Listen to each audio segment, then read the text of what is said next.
जय हिंद दोस्तों। कैसे हो आप सब? स्वागत है आप सभी का आपके अपने YouTube चैनल पर। तो दोस्तों आज हम बताने वाले हैं अंडा सेने वाली मशीन। जी हाँ दोस्तों, अंडा सेने वाली मशीन या इंक्यूबेटर का पूरा मास्टर प्लान आपको बताएंगे। जी हाँ दोस्तों, वीडियो को लास्ट तक देखें। अगर आप इंक्यूबेटर या अंडा सेने वाली मशीन बनाना चाहते हैं या बना चुके हैं या आप उसका उपयोग करते हैं तो ये वीडियो आप ही के लिए है। जी हाँ दोस्तों, इस वीडियो को पूरा देखना। तो वैसे अंडे से चूजे बनने के लिए तो केवल 3 चीज़ बहुत इंपॉर्टेंट होता है। जी हाँ दोस्तों, वैसे अंडे से चूजे बनने के लिए केवल 3 चीज़ इंपॉर्टेंट होता है। पहला है, जो अंडा है वो मुर्गे के संपर्क में आना चाहिए, मतलब अंडा जो है फर्टाइल होना चाहिए। जी हाँ दोस्तों, पहला ये होना चाहिए। दूसरा, तापमान 36 अंश सेल्सियस से 40 अंश सेल्सियस तक होना चाहिए। ह्यूमिडिटी होना चाहिए। ह्यूमिडिटी बहुत ही इंपॉर्टेंट होता है अंडे को चूजे निकालने के लिए। जी हाँ दोस्तों, तो इन तीनों चीज़ों पर बात करेंगे और आपको सब कुछ बता देंगे, पूरा मास्टर प्लान बता देंगे इंक्यूबेटर के बारे में। तो वीडियो को लास्ट तक देखिए। तो दोस्तों अगर आप हमारे चैनल पर नए हैं तो हमारे चैनल को कर दीजिए सब्सक्राइब। जी हाँ दोस्तों, आप सब्सक्राइब करोगे तो हमारे परिवार का हिस्सा बन जाओगे, जो कि बहुत ही बेहतरीन बात है। तरीका ये है, जो वीडियो चल रहा है उसके नीचे में लाल रंग का सब्सक्राइब का बटन होगा, उसे आप टच करोगे तो साइड में बन जाएगा बेल नोटिफिकेशन को कर दीजिए ऑल पे सेट। जी हाँ दोस्तों, इससे हमारे वीडियो का नोटिफिकेशन सबसे पहले पहुंचेगा आप तक। तो दोस्तों हम तीनों चीज़ों के बारे में बातेंगे और पूरा मास्टर प्लान बता देंगे कि इंक्यूबेटर में कौन कैसे काम करता है और किसका क्या काम होता है, और इंक्यूबेटर काम कैसे करता है जिससे आप 100% रिजल्ट निकाल सकते हो। आपके इंक्यूबेटर में कमी क्या है और क्या कमी है जिसके कारण से आपके अंडे जो है, आपके चूजे जो है नहीं निकल पाते सभी अंडों से। जी हाँ दोस्तों, तो चलिए देखते हैं। तो पहला जो होता है, अंडा जो है मुर्गे के संपर्क में आना चाहिए। जी हाँ दोस्तों, जो अंडा है वो फर्टिटाइल होना चाहिए। तो सबसे इम्पोर्टेंट चीज़ है कि अंडा अगर फर्टिटाइल नहीं है, जो बाज़ारों में, मार्केट में, जो किराने की दुकान में जो अंडा 5 रुपये में मिलता है, जी हाँ दोस्तों 4-5 रुपये में मिलता है, उससे हम चूजा कभी नहीं निकाल सकते। ना तो कोई मुर्गी निकाल सकती है और ना ही कोई मशीन निकाल सकता है। जी हाँ दोस्तों, तो क्योंकि वो है मुर्गे के संपर्क में नहीं आता है। जो फार्मों में, जो फार्म में बड़े बड़े फार्म होते हैं उसमें केवल मुर्गियों को रख करके उससे अंडे निकाले जाते हैं। जी हाँ दोस्तों, और जो मुर्गे होते हैं उसको गली में फेंक दिया जाता है, मार दिया जाता है या गलियों में बेच दिया जाता है। जो आपके शहर में या गांव में जो केस के बदले में, जी हाँ दोस्तों, जो केस के बदले में या कबाड़ी के बदले में या 5 रुपये 10 रुपये में जो चूजे मिलते हैं वो उन्हीं मुर्गियों के चूजे हैं जिसको अंडे के लिए रखा जाता है, और मुर्गे का उसको मतलब कोई काम नहीं है तो उसको फेंक देते हैं, या इसलिए सस्ते में मिल जाता है।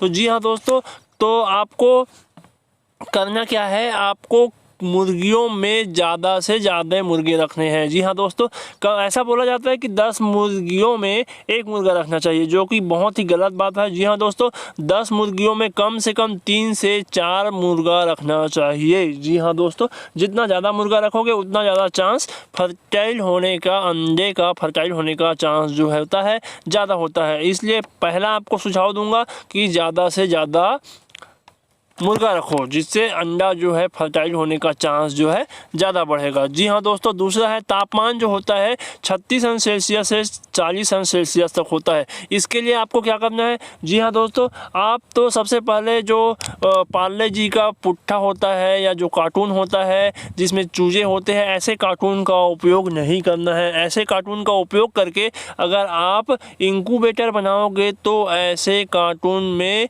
जो है तापमान नहीं बन पाएगा। अगर लाइट 1 घंटा 2 घंटा भी बन रहा तो तापमान तुरंत 10 मिनट में लो हो जाता है और अंडे जो है ठंडा हो जाता है, तो उसके अंदर के चूजे जो है मर जाते हैं।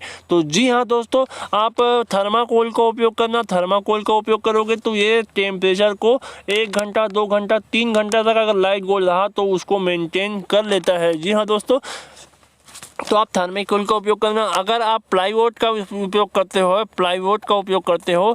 तो प्लाईवुड का उपयोग करते हो तो उसको चारों तरफ आप थर्माकोल का जो आता है उसको चारों तरफ चिपका देना। थर्माकोल का जो पोस्टर आता है उसको चिपका देना, इससे रिजल्ट आपका बहुत अच्छा होता है। तीसरा है ह्यूमिडिटी। जी हाँ दोस्तों, ह्यूमिडिटी बहुत ही इंपॉर्टेंट होता है। जैसे कि कोई बच्चा जो होता है, जैसे कि हम लोग होते हैं, मनुष्य का बच्चा या कोई भी बच्चा अपनी माँ के पेट में रहता है तो वो उसको भोजन की आवश्यकता पड़ेगा ही पड़ेगा, क्योंकि वो जीवित है, सभी जीव को भोजन की आवश्यकता पड़ता है। तो हम लोग अपने माँ के पेट में हमारे नाभि के द्वारा भोजन करते हैं। वैसे ही चूजे जो होते हैं, जो अंडे का पीला भाग होता है उसको अपने भोजन के रूप में लेता है। जी हाँ दोस्तों, जो अंडे का पीला भाग होता है उसको भोजन के रूप में लेता है, लेकिन साथ ही साथ उसको ह्यूमिडिटी की भी ज़रूरत होता है। ह्यूमिडिटी मतलब जो वातावरण में नमी होता है। बरसात के दिनों में ह्यूमिडिटी की आवश्यकता नहीं होती है, क्योंकि बरसात के दिनों में जो पानी है वो वाष्प बन के उड़ते रहता है, तो वो आसानी से हो जाता है। गर्मी के दिनों में भी पानी जो होता है वाष्प बन के उड़ते रहता है, लेकिन ठंड के दिनों में ह्यूमिडिटी बहुत कम होता है।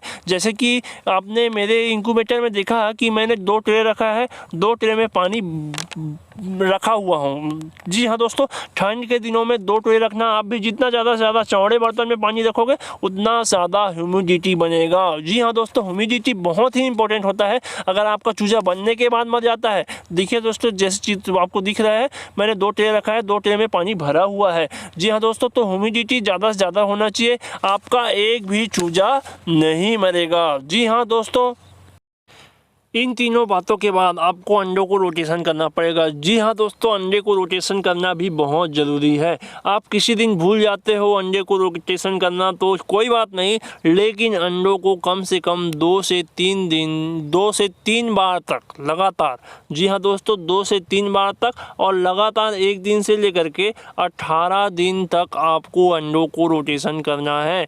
अंडों को रोटेशन नहीं करने से क्या होता है, अंडों को रोटेशन नहीं करेंगे तो जो अंडे का अंदर जो चूजा होता है, वो चूजा जो है अंडों के छिलकों से चिपक जाता है, जिससे वो या तो थोड़ा अपाहिज होगा या तो विकलांग होगा। जी हाँ दोस्तों, वो बचपन से विकलांग पैदा होगा या तो थोड़ा कमज़ोर रहेगा। जी हाँ दोस्तों, इसलिए रोटेशन ज़रूरी होता है। एक आध दिन अगर नहीं करते हो, भूल जाते हो या कहीं काम से बाहर चले जाते हो तब तो बन जाएगा, लेकिन अंडे को रोटेशन ज़रूर करना।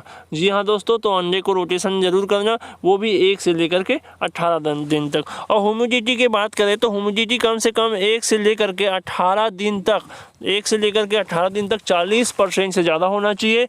और ह्यूमिडिटी जो है 18 से लेकर के 21वें दिन तक ह्यूमिडिटी जो होता है 70 अंश सेल्सियस से ज़्यादा होता है। जी हाँ दोस्तों, तो जैसे ही 18 दिन होता है तो ठंड के दिनों में आप उसमें मतलब थोड़ा नीम गर्म पानी डाल देना। जी हाँ दोस्तों, नीम गर्म पानी मतलब कुनकुना पानी, जिससे हम पी सकते हैं उतना पानी, कुनकुना पानी डाल सकते हो। तो जी हाँ दोस्तों, आप अपने इंक्यूबेटर में कुनकुना पानी डाल करके 100% रिजल्ट ले सकते हो। तो ये तीनों चारों बात बहुत ही इंपॉर्टेंट होता है।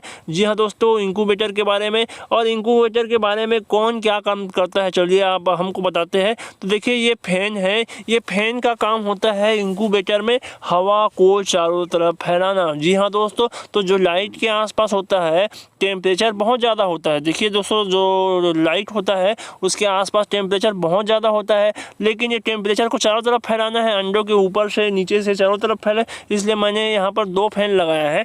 तो पंखों का मुख्य काम होता है हवा को चारों तरफ फैलाना, जिससे कोने में भी टेम्परेचर उतना रहेगा। ये देखो दोस्तों, ये सेंसर है, ये सेंसर ही बताता है किसको, मशीन को, टेम्परेचर कंट्रोलर मशीन जो होता है W1209, उसको बताता है कि टेम्परेचर ज़्यादा हो गया, लाइट को बंद करो, तो वो लाइट को बंद कर देता है। जी हाँ दोस्तों, तो ये पंखे का काम होता है, ये टेम्परेचर, ये है सेंसर मशीन। सेंसर मशीन जो होता है टेम्परेचर कंट्रोलर मशीन से कॉन्टेक्ट होता है, और ये बताता है कि लाइट को बंद करो या चालू करो। तो ये लाइट बंद चालू करने का जो संकेत जो होता है वो मशीन को देता है। और जो नीचे में ट्रे दिख रहा है पानी, वो पानी का काम होता है ह्यूमिडिटी बनाना। और जो जाली है वो ऊपर में, ये मैं ठंड के दिनों में रखा हूँ, और बाकी बरसात में या गर्मी में नहीं रखता। तो ये है हमारा इंक्यूबेटर का मशीन। तो ऊपर में जो लगा है उसको बोलते हैं अडाप्टर। अडाप्टर जो होता है W1209, जो नीचे में कंट्रोलर है, उसको चालू करता है। जी हाँ दोस्तों, ये डायरेक्ट लाइट से नहीं चलता है, ये अडाप्टर से चलता है। जो दिख रहा है वो 2 एम्पियर का अडाप्टर है, वही 2 एम्पियर का अडाप्टर जो होता है 12 वाट, 2 एम्पियर और 12 वाट का है, जो ये टेम्परेचर मशीन है, कंट्रोलर मशीन है W1209, उसे चलाता है। और ये W1209 है उस टेम्परेचर कंट्रोलर मशीन, इसका काम होता है लाइट को बंद चालू करना। जी हाँ दोस्तों, जो सेंसर मैंने दिखाया था वो सेंसर जो होता है इसी में लगा हुआ है, जो हमारा W1209 है उसमें लगा हुआ है। देखो मैं आपको निकाल के दिखाता हूँ, सेंसर इसी में लगा हुआ है। ये देखो दोस्तों, सेंसर जो सफ़ेद वाला दिख रहा है वो सेंसर है जो नीचे गया है। वो सेंसर के जरिए इसको पता चलता है कि तापमान ज़्यादा हो गया, तो वो सेंसर इसको संकेत देता है कि अरे तापमान ज़्यादा हो गया, इसको बंद करो। तो लाइट को बंद करता है, तो जैसे ठंडा होता है तो अरे तापमान कम हो गया, तो टेम्परेचर कम हो गया है, चालू करो, तो लाइट को बंद चालू करता है। ऊपर में जो लाइट जल रहा है वहाँ पर छेद दिया हूँ देखने के लिए। वहाँ पर मतलब वो प्लास्टिक का डाल दिया हूँ, प्लास्टिक या कांच का डाल दिया हूँ छेद, उसको देखने के लिए। जी हाँ दोस्तों, साइड में गोल गोल छेद दिख रहा है नीचे में, उसको मैं दिया हूँ सांस लेने के लिए। जी हाँ दोस्तों, जो चूजे होते हैं वो अंडों के नीचे अंदर होते हैं तब भी सांस लेते हैं, और अंडे से बाहर निकाल देते हैं तब भी सांस लेते हैं। जी हाँ दोस्तों, अंडे के अंदर अगर जीव पड़ जाता है या उसका जो है चूजा बन जाता है तो वो सांस लेना स्टार्ट कर देते हैं। तो सांस जो अंडे के अंदर भी एकदम बारीक छिद्र होते हैं जिसे हम नहीं देख पाते, वो सांस लेते हैं, तो उसके अंदर भी इंक्यूबेटर के अंदर भी छेद छोड़ना बहुत ही ज़रूरी है, वो भी सांस लेने के लिए। जी हाँ दोस्तों, चूजे के सांस लेने के लिए छेद छोड़ना बहुत ही ज़रूरी होता है। तो ये आपको मैं इंक्यूबेटर के बारे में सब कुछ बता दिया, मैं जितना जानता था या जितना याद आ गया मुझे अभी उसको बता दिया। और इंक्यूबेटर के बारे में और बहुत सारा वीडियो बनाएंगे और बहुत सारा वीडियो बना भी चुके हैं। अगर आपको कोई बात समझ नहीं आया तो आप हमें नीचे कमेंट करके पूछ सकते हैं, हम आपका कमेंट का जवाब रिप्लाई ज़रूर देंगे। तो कैसा लगा आपको वीडियो प्लीज़ कमेंट कर देना यार। और आपसे हाथ जोड़ के मैं निवेदन करता हूं कि अगर आप हमारे चैनल पे नए हैं तो हमारे चैनल को सब्सक्राइब कर दीजिए। आप सब्सक्राइब करेंगे तो आप हमारे फैमिली का हिस्सा बन जाएंगे, जो कि बहुत ही बेहतरीन बात है। जी हाँ दोस्तों, तो कैसा लगा आपको वीडियो प्लीज़ बता देना यार। मिलते हैं नेक्स्ट वीडियो में एक नए टॉपिक के साथ, तब तक के लिए जय हिंद, जय भारत।